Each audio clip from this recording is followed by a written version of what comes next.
Le modèle user Django.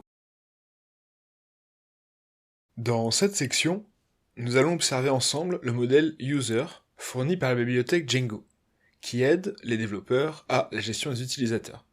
Connexion, inscription, rappel de mot de passe, etc.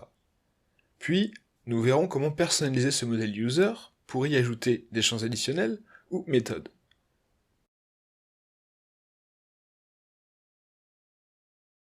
Nous allons explorer le code source de la bibliothèque Django pour comprendre comment est utilisé le modèle user fourni par défaut, ce qu'il contient. On part d'une route que nous avons ajoutée précédemment dans le fichier urls.py. Cette route pointe vers un fichier urls dans la bibliothèque Django, django.contrib.auth.urls.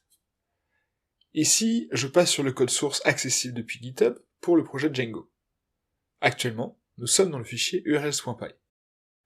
En général, le fichier views.py contient les imports des modèles. Pour rappel, le rôle d'une vue est de mettre en relation les modèles, discussion avec la base de données, et les templates, interaction avec l'utilisateur. Donc, nous bougeons dans le fichier views.py. En haut du fichier, on peut voir get_user_model, mentionné dans les imports. Cet import est très intéressant. Regardons la définition de cette méthode.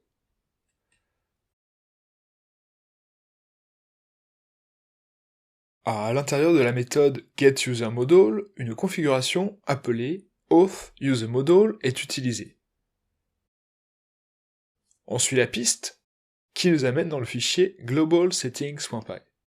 Ici sont définies toutes les configurations par défaut, créées à l'initialisation d'un projet Django. On monte le curseur jusqu'à trouver auth_user_model,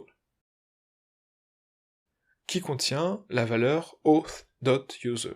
Précédemment, quand nous avons créé un super user via la commande créer super user, connecter l'utilisateur ou changer son mot de passe, le modèle user de Django était utilisé.